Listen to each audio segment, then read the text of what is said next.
États-Unis nag yàgg na ñoo dimbali bu demee ba def retrait est-ce que waruñoo naxante ndax war nañ jël décision forte bu toll nii dañuy préférer Chine aux États-Unis. voilà xam nga comme mooy science li ngay wax nii léegi loolu xam nga forme de réeróo la. waaw wax dëgg rek diplomatie bi Diomaye Faye di doxal ak bu Ousmane Sonko par exemple bokkut Diomaye Faye dafa inscrit ci normalité.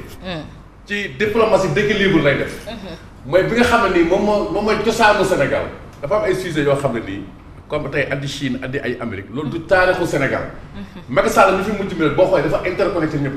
day am jàmm ak Amérique dafay am jàmm ak Chine am ko ak Turquie am ko ak France. loolu parce que loolu mooy génie diplomatie Sénégal ba léegi vous voyez c'est Sonko.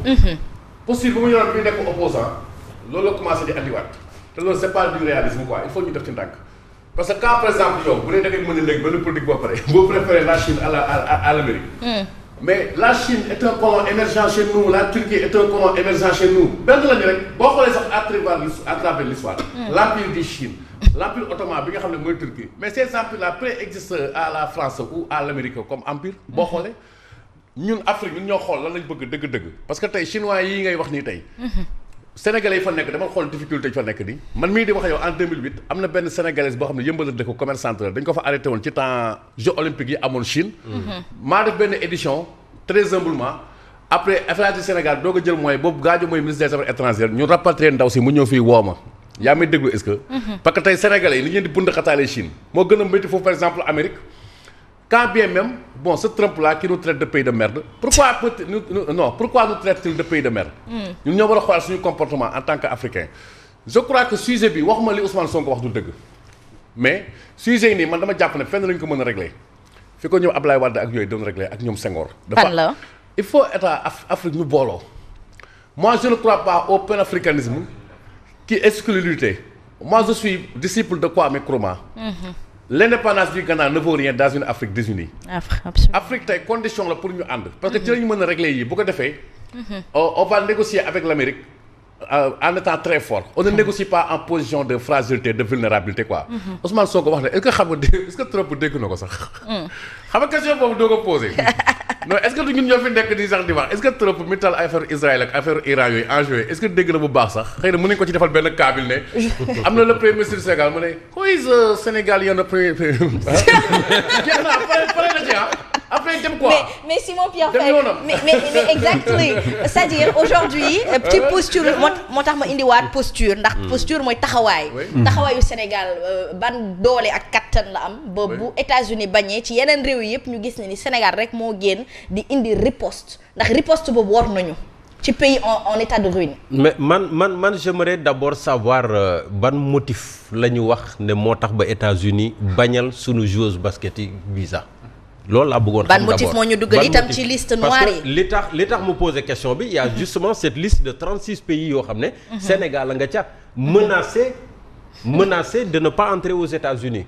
Est-ce que cette liste-là finalement la menace est effective ou pas? Est-ce que du ay mbir yi ñuy faral di gis ci visa yeeg yooyu lañ la waa États-Unis njortu ci équipe bu Sénégal ba tax ñu tege leen wet et cetera et cetera peut-être que le Premier ministre a eu des informations que nous n'avons pas peut-être parce que vraiment wóoruma j'ai vu sa réaction comme tous les autres Sénégalais et réaction bi moo di xëy na certains vont applaudir parce que man loolu également la mos a gëm il s'agit d'une réciprocité bañ nga ma je te multiplie par 0 tout simplement. mais taxaw ci suñu taxawaay tu exiges des visas de mes compatriotes man également say waa kër bu ñuy ñëw ma exiger leen visa. mais Macky Sall defoon na ko fii en 2012. juste bi mu faloo digganteem ak France. est-ce que Sénégal mën na ko. nous on n'a pas les épaules larges pour mën a dékku genre mesure yooyu. loo tax Macky Sall est revenu en arrière après. Tchad mi bi États-Unis génne la première liste. Et sur cette liste il y avait je pense une dizaine de pays africains. dont le Tchad. mais immédiatement le président tchadien a dit j'ai donné des instructions pour que benn waa États-Unis bañ a duggati Tchad jusqu'à nouvel ordre. parce que tout de suite il faut marquer le coup won leen ne comme yéen soxlawu leen ñu bëggu leen ñun ñu dugg yéen itam ngir yàlla bu leen dugg suñu dëkk parce que bu ngeen ñëwee ñu dàq leen ça c'est le langage diplomatique. Bon diplomatique dans le sens de def nga ma damay fayu mais une fois de plus on parle de sport.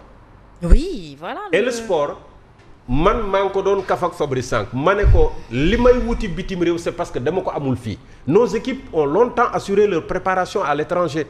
Et bu ñu tànnee États-Unis peut-être que parce que oui les conditions le matériel de préparation les installations sportives et cetera mais loolu lu tax ñun mënuñu ko am fii dañoo am état de ruine nan nga ko mën a amee fii. mënuñu ko am fii mais góob ma ne peut-être dinañ ko am ak ñii parce que ñii ñoo doon kaas bi Macky Sall di construire des infrastructures sportives di ko diingat. naan ñun soxlawuñu ay infrastructures sportives soxlawuñu stade Ablaye Wade soxlawuñu Dakar Arena soxlawuñu arène nationale et cetera ñii ñoo ñu gëmloo tey jii ne équipe yi mën nañ fee des pour assurer seen préparation. ndax lii nii def nii yëpp Younoussa Baldé du mujjee dellu Sénégal ginnaaw.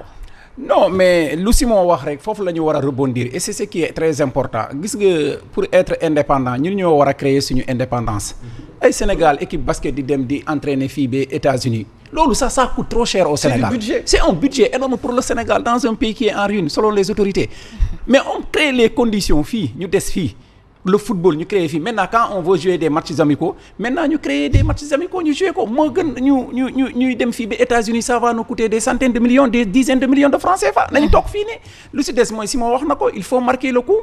Il faut marquer le coup. Là aussi, on est vraiment d'accord quelque part avec ces gens-là. Quand quelqu'un ne veut pas de toi, mais toi aussi, il faut lui montrer que je ne veux pas de toi. Il ne veut de personne. Mais deuxièmement, beneen aspect asma gis nga les lions là ñii fii dem fii nii bu dee pour daw ñii ils vont ces dames là elles ne vont pas fuir ñoom elles sont dans des clubs dans de grands clubs. Que ça soit en Europe aux États-Unis même mais pourquoi ñu leen di xañ visa dañuy def préparation 10 jours wala 15 jours elles vont revenir elles sont en train de préparer une compétition duñ fa des wala duñ daw elles n'ont pas acquis maintenant quant à est-ce que ça va se retourner contre le Sénégal on verra ce que ça va donner dans les prochains jours d'entre ñëpp mën nañ ko nangul ne moom ba mu toogee ci nguur gi politique migratoire moom wax fa dëgg laamiso aussi neexale aussi moom démarche bi également xool lu neex Sénégal xool lu neex Côte d'Ivoire wala lu neex keneen moom ay li ko intéressé ak programme am ni mu ko tëralee noonu la koy déroulé gis nga nag état yi amuñu ay xarit ku si nekk say intérêt tey intérêt bu nekkoon Sénégal dana def kéem kàttanam ba neexoo diplomatie ci loolu lay joué très bien intérêt yow li nga soxla mën nga neexoo ak keneen ki pour am li nga bëgg mais boobu soxla lay woote moom Trump xool juwawut ak kenn. très bien moom noonu la ñuy chinois yi ak ñëpp. très bien chinois yi muy wax nii noonu la ñuy bundaxatee. c'est clair waaw chinois yi la njëkk sax attaqué. yokk seen kii tout commerce. de respecter ses promesses électorales. sa politique migratoire là c'est ce qu'il avait promis aux Américains moo tax mu sévère ci. man j'espère que ci lii lay yem ci affaire visa lay yem bañal nañ ko ay joueuses équipe nationale moi j'espère que fa lay yem parce que bu naree yéeg beneen niveau les États-Unis ont les moyens de bloquer tout ce qui est financement au Sénégal. commencé woon na non mais voilà commencé na. ba jeexalee fii yow yaa ngi soxla xaalis Banque africaine de développement ak waaw. gars yi dañoo sonn ba boo matul nattu mairie ci koñ yi sax est-ce que duñ ko jëndee quoi. mais tey Banque africaine de développement bi trop boo matul toutes ces institutions multilatérales da ciy génn. yaay fàttali USAID ak yooyu noonu. yooyu bu ma coupé les vivres nii tey affaire yooyu. bu yéegee beneen. voilà cran mën na la koj feneen. waaw.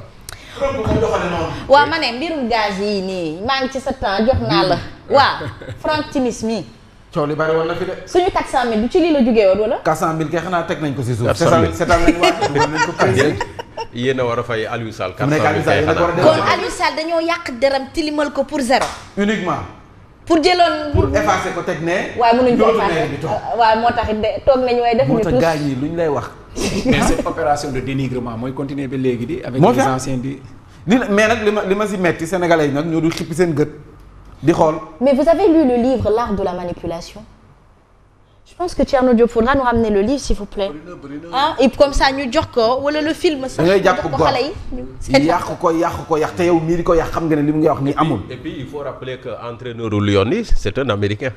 ah ok kon moom faut le rappeler. très bien oui donc y a paradoxe nañ ko limogé. duñ ko limogé.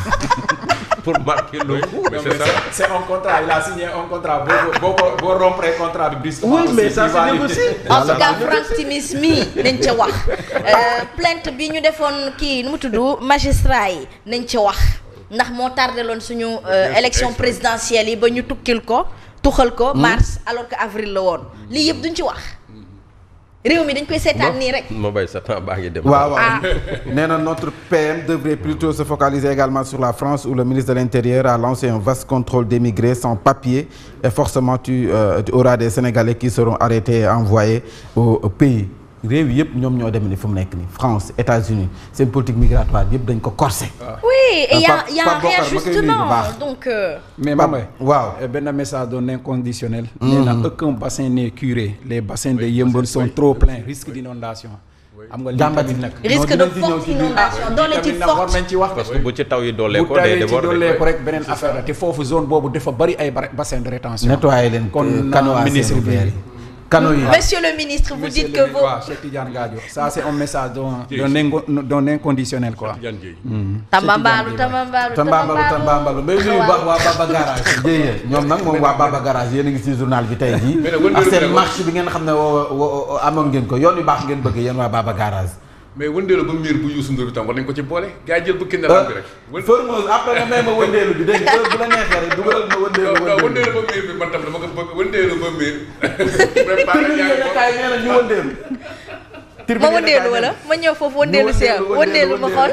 ñu taxawaalu tambambaalu de nii ngay def. tambambaalu boobu nag ak taxawaalu boobu nag